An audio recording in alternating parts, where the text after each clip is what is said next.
Alright. Hey. Fun fact, I'm actually the second comedian wearing NASA merchandise to come up and perform tonight. So, I don't know where Kevin is. Is he here? We should probably check on him, but... yeah. How are we doing tonight, birds? Okay, that's not enough. I said, how are we doing tonight, birds? How the fuck are we doing? Yeah. I'm glad I got that energy up. Because I don't have it. I'm not going to be able to match that. I'm sorry. I hope you guys have been good. I went to DC last month. DC is an interesting place.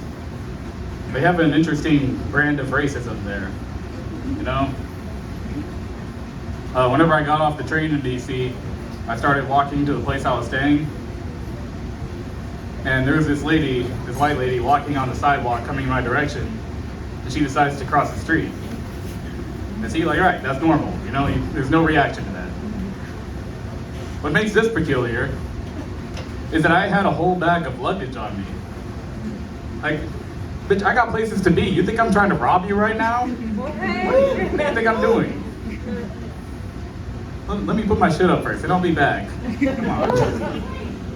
Deal with you later. And I call that irrational racism, because like it doesn't really make sense. I feel like there's different kinds of racism, you know.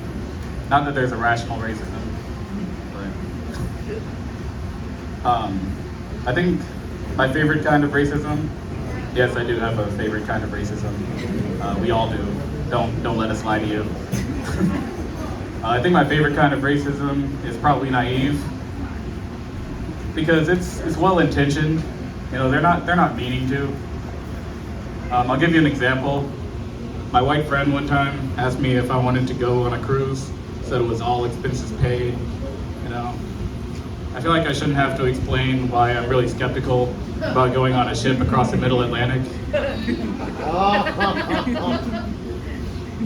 Just saying, like, fool me once. Not gonna get me again. But people tell me I'm kind of paranoid, if you can't tell. They tell me I need to like calm down, I need to chill more, smoke a little weed, is what they usually tell me to do. I'm gonna tell you from first-hand experience, every time I smoke weed it has gotten worse for me. I'm not somebody who can handle the ganja. See, the last time I think the youth are calling it zooted. The last time I got that, I decided to go on a little excursion to Checkers in the drive-thru. And the Checkers drive-thru is already one of the most stressful places if you're sober. So like when you're high and paranoid, that just amplifies. I went in the drive-thru and I'm just gonna play it back how it went. You know, don't judge me for my order. But I go in the drive-thru. I'm like, can I get 2 plain hot dogs, fries and a drink, a Coke? And they come on the speaker box like, I know what you're thinking. Like what self-respecting person orders plain hot dogs? Just, you know, raw glizzies, if you will. See, the thing about Checkers is that I only like ketchup. But if I tell them that I only want ketchup on my hot dogs, they're not gonna listen. They're gonna put both ketchup and mustard on there. And I don't like mustard because I'm 12. And, you know, I can't. It's too stressful. So I just get them plain, and I have extra packets of ketchup in the car because I'm always ready. But yeah, they read back my order. I couldn't tell a word that they were saying, so I was getting stressed out. I was like, you just read it back to me? You just tell me what I had? And at this point, it's getting worse and worse and worse because I'm like, oh God, is there gonna be mustard on my hot dogs? I can't do this right now. What if they give me a burger? What if it has mustard on it? I can't handle this right now. So I just do the next rational thing, and I pull up to the window, and I talk to the person at the window, and I'm like, hey, can you just read back my order? I just want to make sure what I got is right. Guy comes out the window,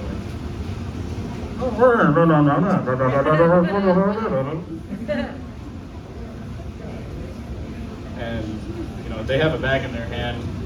So the next irrational thing I do is I take the bag and I drive off. And I didn't check it until I got home, of course, because I'm not thinking. Whenever I opened up the bag, they gave me 2 hot dogs with no bun. Because I guess plain means no bun. They were just like wrapped in little paper, and they had mustard on them. So I was like, I can't win. I can't win. You guys are pretty fun. You guys are all right. I'm gonna turn you against me. No, not in that way. It's fine. It's not in a bad way. Unless you hate dad jokes, it's fine. Dad jokes. Yeah. I'm an up and coming businessman. I've got some ventures on the side that I'm trying to get some traction behind. This is going to be a really terrible episode of Shark Tank. So, if you'll humor me, I'd like you all to hear my business ideas. How do we feel about that? Good. That's exactly the reaction I was expecting. My first idea is that I want to create a place for people to hang out at NASCAR races. For people to be able to kind of get some downtime, get a little break. It's going to be called the brake pad. That was also the reaction I was expecting. My next idea is that I want to get into the restaurant business and open up a wing place. It's going to be called Icarus's Hot Wings. And if anybody's a fan of Greek mythology, there's at least 2 fans of Greek mythology in here. It's gonna have a little challenge, like you have those challenges where it's like if you finish these hot wings, you get a free shirt, or like you get your meal for free. It's gonna be called the Too Close to the Sun Challenge. My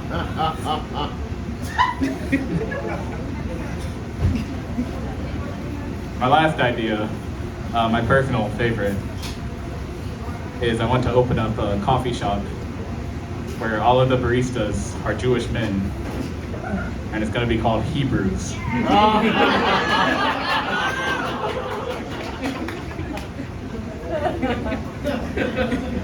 I love this place. Only here can I do that and not be judged. I probably still am being judged. That's fine. That's fine. I'm going to take a drink. Oh, that's great. This is actually the place where I first started doing comedy. Yeah, about, what was it? Is it 4 years? Has it already been 4 years? Wow. Yeah, that's crazy. I actually got like a table full of friends here. Really about the only reason I'm getting a good amount of laughs. And to be able to get a table like this of friends to show up for a comedy show 4 years into this, it's actually very impressive. Let me tell you something. Because when you first start doing comedy, like they're showing up in droves. They're coming out to support you. They're all there. You start getting like 3 weeks in, they're like, oh, you're still doing that? You haven't quit your day job, have you? But this is really good. It's really good to have friends in the audience because they'll support you no matter what. They'll laugh at whatever jokes you tell. It's unconditional support. I believe in unconditional support. Not a lot of people do, but I've seen it in action.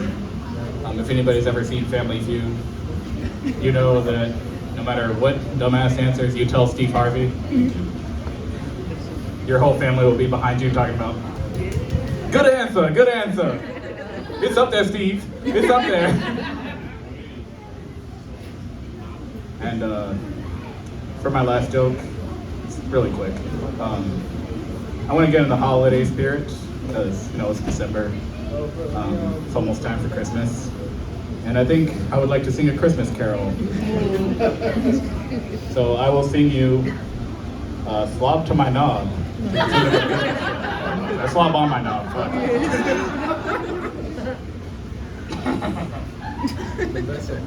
Slob on my knob, corn on the cob, chicken with me, do your job, lay on the bed and give me head. Don't have to ask, don't have to beg, so come here, make a sound.